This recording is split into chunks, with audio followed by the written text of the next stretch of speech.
آتف آج آفس سے تھوڑا جلدی گھر آ گیا تھا۔ آ کر دیکھا کہ بہن آفرین اور اس کی بھابھی ریحانہ بیٹھی باتیں کر رہی تھی۔ بھابھی اس کو دیکھتے ہی کہنے لگی، ارے آج بڑی جلدی آ گئے؟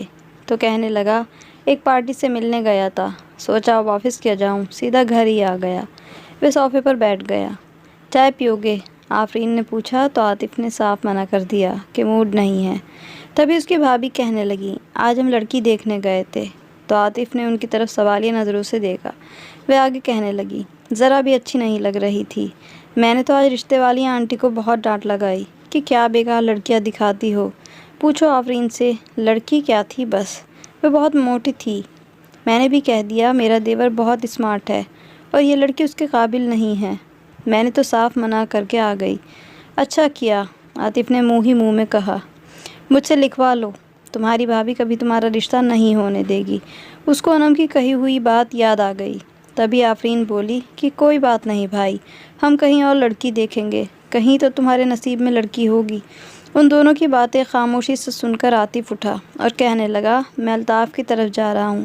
تبھی اس کی بھابھی نے اسے پیار سے کہا، آتف کھانا گھر پر ہی کھانا، میں نے ویج پلاؤ بنایا ہے۔ ان کی بات پر ہاں کا اشارہ کرتے ہوئے وہ آگے بڑھ گیا۔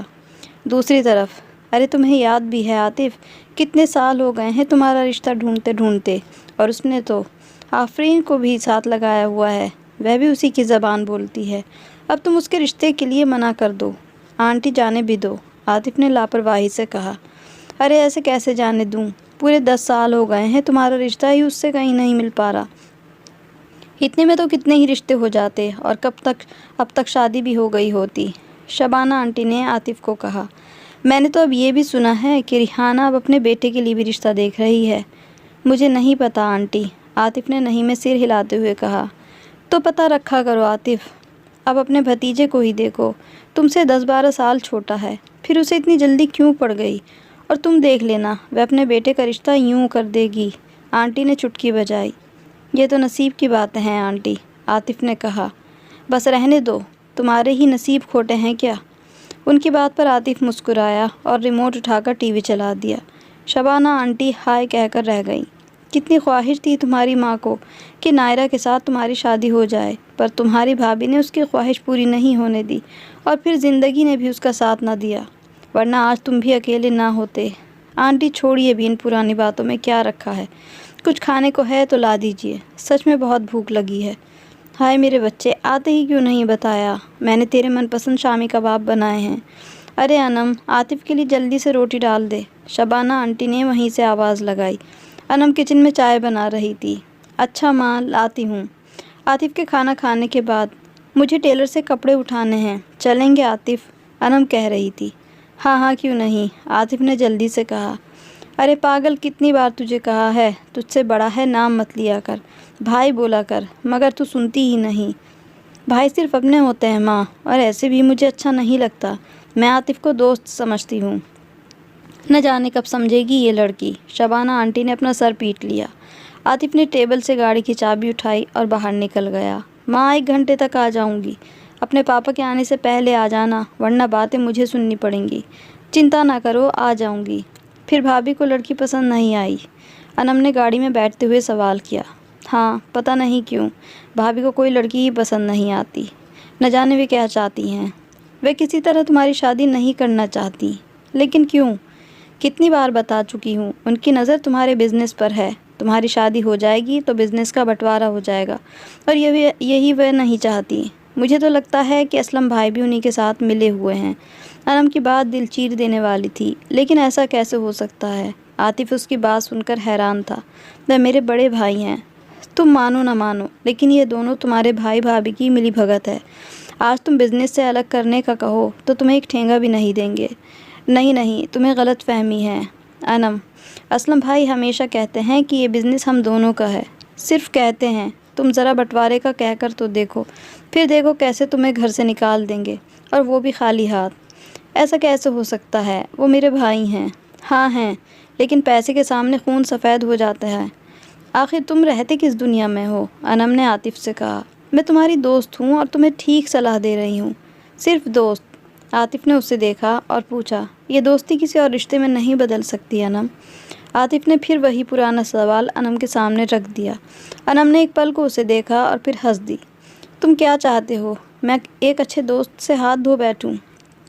میں جانتا ہوں تم آخر میرے جیسے عمر دراز کو کیسے ایکسیپٹ کر سکتی ہو۔ بھلا میرا اور تمہارا عمر کا فرق ہی بہت ہے۔ عاطف نے گہری سانس لی۔ پلیز عاطف، ایسا نہ سوچو۔ عمر کے فرق کی بات نہیں ہے یہ میرے لیے، کوئی معنی نہیں رکھتی۔ لیکن کیا؟ عاطف نے اسے دیکھا۔ تمہاری بھابھی نہیں مانیں گی۔ تمہیں یاد ہے کہ انہوں نے نائرہ آپی کے اوپر کتنے الزام لگائے تھے؟ اور یاد ہے سب مجھے۔ تو میں بھی بغیر کسی وجہ کے بدنام ہو جاؤں گی۔ اس بار ایسا نہیں ہوگا۔ عاطف کچھ سوچتے ہوئے بولا۔ وہ اپنی حرکتوں سے باز نہیں آئیں گی۔ تم یہ چھوڑو، بس یہ بتاؤ کہ تم تیار ہو؟ عاطف نے نرم لہجے میں پوچھا۔ اتنا بڑا فیصلہ میں ابھی کیسے کر لوں؟ وہ کچھ سوچتے ہوئے بولی۔ ٹھیک ہے، تم اچھی طرح سوچ لو، عاطف نے کہا۔ پھر بولا، ٹیلر کے پاس نہیں جانا؟ ہاں، وہاں چلتے ہیں۔ تمہیں پتہ ہے نا کہ ماں کتنا بوال مچا دیں گی اگر کپڑے کے لیے بغیر واپس گئیں۔ یہ سن کر عاطف نے سر ہلا دیا۔ اس کے بعد انم کو گھر چھوڑتے ہوئے وہ اپنے گھر پہنچا تو کمرے سے آ رہی آواز پر عاطف رک گیا۔ مجھے آپ چاچو مت سمجھو۔ مما، سیدھی طرح بتائیے آپ کو میری شادی کرنی ہے یا نہیں؟ عاطف کا بھتیجا حمیر اونچی آواز میں اپنی ماں سے کہہ رہا تھا۔ دیکھ رہی ہوں رشتے، تو حمیر نے تنک کر کہا، جیسے آپ چاچو کے دیکھتی آئی ہیں وہی ہے جو آپ کا بھروسہ کر رہے ہیں۔ اس نے اپنی ماں کو طعنہ دیا۔ ہاں تو وہ اچھا لڑکا ہے، اب ادھیڑ عمر مرد کو لڑکا تو نہ کہیں۔ حمیر نے ہنستے ہوئے کہا، بکواس مت کرو، کس طرح کی باتیں کر رہے ہو؟ کبھی اس نے مجھ سے اونچی آواز میں بات نہیں کی، اور تم دیکھو خود کو ذرا۔ ریحانہ سے اسے ڈانٹتے ہوئے بولی، اپنے حق کے لیے بولنا کوئی غلط بات نہیں ہے۔ میں اب جاب کرتا ہوں، اپنی فیملی کو چلا سکتا ہوں، تو میری شادی ہو جانی چاہیے۔ ہاں تو میں نے کب منع کیا ہے؟ کوئی لڑکی پسند آئے تو؟ آپ کو کوئی لڑکی پسند نہیں آئے گی، مجھے پتہ ہے۔ اس نے اپنی ماں کی بات کاٹ کر کہا، میں نے لڑکی پسند کر لی ہے اور آپ سنڈے کو جائیں گی روبی کے گھر۔ روبی؟ کون روبی؟ ریحانہ نے حیرانی سے پوچھا۔ وہ میرے ساتھ آفس میں کام کرتی ہے۔ بالکل نہیں، جاب والی لڑکیاں تو ویسے ہی بہت تیز ہوتی ہیں۔ بلا حمیر نے پھر بات کاٹ دی۔ روبی میری پسند ہے اور میں اسی سے شادی کروں گا۔ میں نہیں جاؤں گی، ریحانہ غصے سے بولی۔ نہ جائیے، مذہب اور قانون ہمیں پرمیشن دیتا ہے خود شادی کرنے کی۔ آنے دو اپنے پاپا کو۔ مجھے پاپا کی دھمکی مت دیجیے، میں نے جو کہہ دیا ہے سو کہہ دیا ہے، حمیر نے غصے سے کہا اور کمرے سے چلا گیا۔ عاطف دیوار سے لگا کھڑا یہ سب سن رہا تھا۔ اسے لگا جیسے اس کی سانسیں رک جائیں گی۔ انم کی ہاں کے بعد عاطف نے شبانہ آنٹی سے بات کی اور اس وقت وہ انہی کے پاس بیٹھا تھا۔ وہ کہنے لگی، میں نے بات کی تھی تمہارے انکل سے، وہ کہہ رہے ہیں کہ کیا گارنٹی ہے کہ تم انم کو خوش رکھو گے۔ پہلے نائرہ کے ساتھ آنٹی کہہ رہی تھی، آنٹی نائرہ کا طعنہ نہ دیجیے، تب واقعی میری غلطی تھی، مگر اب 10 سال گزر چکے ہیں۔ آپ میرا یقین کرو، میں انم کی ذمہ داری اچھی طرح سے نبھاؤں گا۔ شبانہ آنٹی سوچ میں پڑ گئیں۔ کیا سوچ رہی ہیں آنٹی؟ مجھے ڈر لگتا ہے عاطف، میں ایک بیٹی کی ماں ہوں، میں بھی آپ کا بیٹا ہوں، کوئی غیر نہیں۔ بھانجے بھی تو بیٹے ہوتے ہیں، بھلے آپ میری سگی خالہ نہ ہوں، میری ماں کی سہیلی، لیکن میں نے آپ کو اپنی سگی خالہ کی طرح ہی سمجھا ہے۔ عاطف ان کا ہاتھ پکڑ کر بولا، کیوں نہیں بیٹا؟ شبانہ آنٹی نے عاطف کا چہرہ ہاتھوں میں لے کر اس کے ماتھے کو چوم لیا۔ الطاف، میں تمہارے ساتھ بزنس کرنا چاہتا ہوں، مجھے اپنا پارٹنر بنا لو، عاطف نے اپنے دوست الطاف سے کہا۔ کیوں نہیں؟ مگر میرے پاس پیسے زیادہ نہیں ہیں، ہم دوست ہیں، پیسے میرے ہوں گے، تم صرف مارکیٹنگ کرو اور پروفٹ آدھا آدھا۔ ٹھیک ہے، میرے پاس 9 لاکھ ہیں، وہ میں تمہیں دے دیتا ہوں، ابھی باقی دھیرے دھیرے دیتا رہوں گا۔ ٹھیک ہے، آصف نے حامی بھر لی تو عاطف بہت خوش ہوا۔ میں الطاف کے ساتھ پارٹنرشپ کر لی ہے، اس کا بہت بڑا بزنس ہے اور خوب چل رہا ہے، ہم آدھے آدھے کے پارٹنر ہیں۔ یہ تو بہت اچھی بات ہے، انم نے کہا۔ یہ سب تمہارا نصیب ہے۔ نہیں عاطف، یہ بس تمہاری محنت ہے، انم نے کہا تو عاطف مسکرا دیا۔ اس دن وہ ناشتہ کر رہا تھا تو اس کی بھابھی نے اس سے کہا، عاطف آج ذرا آفرین کو لیتے آنا، شام کو تمہارے لیے لڑکی دیکھنے جائیں گے، کسی نے بتایا ہے رشتہ، بہت اچھی لڑکی ہے، آپ ان کو فون کر دیں، اس نے اپنی بھابھی سے کہا۔ نہیں، تم لے کر آنا، تمہارے بہنوں ہی آفس چلے گئے ہوں گے، وہ کیسے بچوں کو لے کر رکشہ میں دھکے کھاتی ہوئی آئے گی۔ ٹھیک ہے، میں دوپہر کو لیتا آؤں گا۔ تم کل خان صاحب کے یہاں نہیں گئے تھے اسلم؟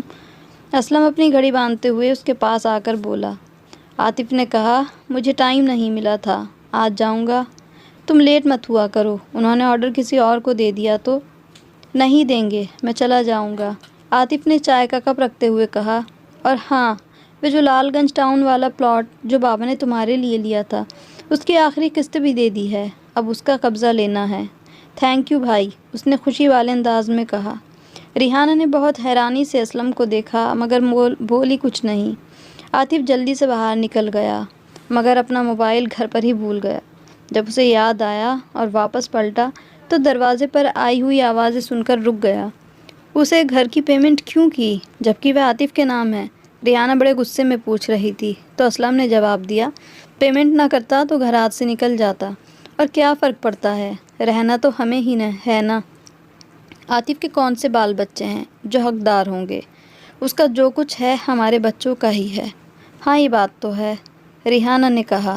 آج پھر تم اس کا رشتہ دیکھنے جا رہی ہو؟ اسلم نے پوچھا۔ ہاں جا تو رہی ہوں مگر مجھے پتہ ہے وہ عاطف کی عمر سن کر منع کر دیں گی، لڑکی نے ابھی BA کا ایگزام دیا ہے۔ اسلم نے کہا، عاطف سمجھے گا کہ ہم اس کی شادی ہی نہیں ہونے دینا چاہتے، اور سچ بات تو یہ ہے اسلم، اب بھلا عاطف کی عمر کہاں رہ گئی ہے شادی کی؟ ریحانہ نے ہنستے ہوئے کہا۔ عاطف کو لگا جیسے ٹرین اس کے اوپر سے گزر گئی تھی، وہ اندر جانے کے بجائے وہیں سے باہر چلا گیا۔ اسے نہیں پتا کہ وہ کس طرف جا رہا ہے۔ گاڑی اس کی شبانہ آنٹی کے گھر کے دروازے کے سامنے جا کر رکی۔ وہ جب گھر میں داخل ہوا تو انم کپڑے رسی پر ڈال رہی تھی۔ وہ پیڑ کے نیچے پلنگ پر لیٹ گیا۔ کیا ہوا عاطف؟ انم گھبرا کر فوراً پوچھنے لگی۔ وہ اس کا کندھا ہلا رہی تھی اور عاطف آنکھیں بند کیے لیٹا ہوا تھا۔ کچھ نہیں ہوا، میں ٹھیک ہوں بالکل۔ اس کی آنکھوں کے کنارے سے 2 آنسو ٹپک گئے۔ تم رو کیوں رہے ہو عاطف؟ آج رشتے ننگی تلوار بن کر میرے سامنے آ گئے ہیں اور وہ تلوار میرے دل سے پار ہو گئی ہے۔ تم ٹھیک کہتی تھی، بھابھی چاہتی ہی نہیں کہ میری شادی ہو، آج میں نے ان کے منہ سے خود سنا ہے۔ عاطف نے دھیرے سے اسے سب کچھ بتا دیا۔ تمہیں افسوس نہیں ہونا چاہیے، یہ سچائی تو میں تمہیں کب سے بتا رہی ہوں۔ میری زندگی کے 10 خوبصورت سال امید سے بھرے بھائی اور بھابھی نے اپنی لالچ کی وجہ سے کچل دیے۔ اچھا چھوڑو، جو وقت تمہارے لیے طے ہوا ہے وہی تمہیں ملے گا، تم دل سے برا نہ مانو۔ انم اس کو تسلی دیتے ہوئے بولی اور اس کا دھیان بٹانے کے لیے اسے چائے کو پوچھا۔ چائے پلاؤں؟ ہاں پلا دو۔ آنٹی کہاں ہیں؟ وہ اٹھ کر بیٹھ گیا۔ وہ پڑوس میں گئی ہیں، ابھی آنے والی ہوں گی۔ انم ایک بات کہوں؟ ہاں، اگر میں آنٹی سے کہوں کہ تمہاری وداعی جلدی کر دے تو کیا؟ انم نے اسے دیکھا۔ تم بھابھی کے ساتھ رہ لو گی؟ ہاں تم ساتھ ہوں گے تو رہ لوں گی۔ تھینکس انم۔ عاطف نے جلدی سے جلدی لال گنج ٹاؤن والی کوٹھی کی فائل حاصل کر لی اور اسے لاکر میں رکھوا دیا۔ دھیرے دھیرے وہ اسلم بھائی کے بزنس سے اپنا پیسہ بھی الگ کرتا رہا اور انہیں پتہ بھی نہ چلا۔ وہ محنت سے اپنا راستہ بنا رہا تھا۔ اس کی بھابھی ابھی بھی اس کے لیے رشتے ڈھونڈ رہی تھی لیکن حمیر کی ضد پر اس کی منگنی روبی سے ہو گئی تھی۔ اب اسلم بھائی نے کہا کہ سب لال گنج ٹاؤن والی کوٹھی میں شفٹ ہو جائیں گے کیونکہ اب جلدی ہی حمیر کی شادی کرنی ہے تو اوپر کا پورشن اس کے لیے رکھنا ہوگا۔ عاطف دیکھ رہا تھا بھابھی حمیر کے لیے اچھی سے اچھی چیز لا رہی تھی، قیمتی فرنیچر، پردے، یوں لگ رہا تھا جیسے روبی دہیج میں کچھ نہیں لائے گی۔ بڑے لان میں اسلم اور ریحانہ دونوں بیٹھے ہوئے تھے۔ آداب بھائی بھابھی۔ ارے یہ نامہ آج کیسے آ گئی؟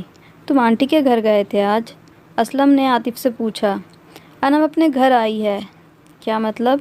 ریحانہ نے حیرانی سے پوچھا۔ مطلب یہ کہ میں نے انم سے شادی کر لی ہے۔ یہ کیا کہہ رہے ہو تم؟ اسلم کرسی چھوڑ کر اٹھ کھڑا ہوا۔ وہی جو آپ سن رہے ہیں۔ عاطف بہت آرام سے بولا۔ دماغ خراب تو نہیں ہے تمہارا؟ اپنا اور انکل کا اسٹیٹس دیکھو، کہاں ان کی کرانے کی دکان اور کہاں۔ بس بھائی، اب آگے ایک بات بھی مت بولیے گا۔ انکل میری وائف کے فادر ہیں، ان کی بے عزتی میں برداشت نہیں کروں گا۔ بکواس بند کرو، چھوڑاؤ اسے وہیں جہاں سے لے کر آئے ہو۔ یہ میری بیوی ہے اور یہیں رہے گی، اس گھر میں۔ اس گھر میں اس کے لیے کوئی جگہ نہیں۔ اگر تم نے ضد کی تو پھر تم بھی اس کے ساتھ دفع ہو جاؤ، میں سمجھوں گا میرا کوئی بھائی تھا ہی نہیں۔ اسلم غصے میں بول رہا تھا۔ ایسا تو میں بھی سمجھ لوں گا، اور آپ کی انفارمیشن کے لیے بتا دوں کہ یہ گھر میرا ہے، میرے نام ہے، اور بزنس میں بھی آدھا حصہ میرا ہے۔ کچھ بھی نہیں ہے تمہارا، میں تمہیں 1 ٹکا نہیں دوں گا۔ اسلم غصے سے بے قابو ہو رہا تھا۔ نہ دیجیے، گھر تو میرا ہے، میرے نام ہے، اس کے پیپر بھی میرے ہی پاس ہیں، اسلم نے کہا تو ریحانہ اسلم کی طرف دیکھ کر بولی، دیکھا میں نے کہا تھا نا، آپ کو مکان کی پیمنٹ نہیں کرنی چاہیے تھی۔ آستین کے سانپ، اسلم بولا، میں نہیں۔ آپ لوگ ہیں آستین کے سانپ، پورے 10 سال میرا خون چوستے رہے، مجھے بہلاتے رہے کہ میری شادی کریں گے۔ 2 دن پہلے میں نے خود انم سے شادی کر لی۔ یہ گھر میرا ہے، اگر بھائی بن کر رہنا ہے تو رہیے، ورنہ جہاں جی چاہے چلے جائیے۔ مجھے پتہ چل گیا ہے کہ آج کل رشتے کچی دیوار کی طرح ہیں جو کسی بھی وقت گر سکتے ہیں۔ آج پتہ چلا اسلم بھائی ہماری رگوں میں بے شک ایک ہی باپ کا خون دوڑ رہا ہے، لیکن ہم اپنے مطلب کی خاطر ایک دوسرے کو خون کرنے سے بھی نہیں رکیں گے۔ میرا رشتوں سے یقین اٹھ گیا ہے، اس گھر پر، اس بزنس پر اتنا ہی میرا حق ہے جتنا آپ کا۔ یہ سب ہم پھر طے کریں گے۔ میں اوپر والے پورشن میں جا رہا ہوں۔ اس نے انم کا ہاتھ پکڑا اور اندر کی طرف بڑھ گیا۔ ریحانہ اور اسلم ایک دوسرے کو دیکھتے رہ گئے، جیسے ہارے ہوئے جواری ایک دوسرے کو دیکھتے ہیں۔ اسلم کے پاس کوئی راستہ نہیں تھا، ریحانہ کے سارے خواب چکناچور ہو گئے تھے، کیونکہ وقت رہتے عاطف نے مکان کی فائل اپنے ہاتھ میں لے لی تھی۔ ویسے بھی لالچی لوگوں کی پیسے کی بھوک کبھی نہیں مٹتی۔ تھوڑے دنوں بعد عاطف نے بڑی سمجھداری اور قانونی داؤں پیچ سے بزنس میں سے آدھا حصہ اپنا لے لیا اور گھر کے آدھے حصے کے پیسے اسلم کو پکڑا کر نیچے کا پورشن اس سے خالی کروا لیا۔ کچھ لوگوں کو شرافت اور سچائی کی زبان سمجھ نہیں آتی۔ عاطف نے اپنے بھائی کا حق مارا نہیں تھا، جو اس کا تھا اس کو دے دیا، اور اپنا حق چھوڑا نہیں تھا، جو اپنا تھا وہ لے لیا تھا، اور ساتھ ہی اسے ایک وفادار ہمسفر اور ماں جیسی ساس بھی مل گئی تھی۔ اس کی زندگی میں اب بہار آ چکی تھی۔ تو یہ تھی ہماری آج کی کہانی۔ کہانی اچھی لگی ہو تو اس کو لائک اور شیئر ضرور کر دیں، اور میرے چینل کو سبسکرائب بھی ضرور کر لیں۔ کہانی کے بارے میں اپنی رائے ضرور دیا کریں کہ آپ کو کس طرح کی کہانی پسند ہے، اور ہماری کہانی میں کیا کمی ہے، کیا اچھائی ہے، کمنٹ کر کے بتائیں گے ضرور۔ ایسی ہی اچھی کہانیوں کے ساتھ پھر پیش ہوں گے۔ تب تک کے لیے goodbye and thanks for watching.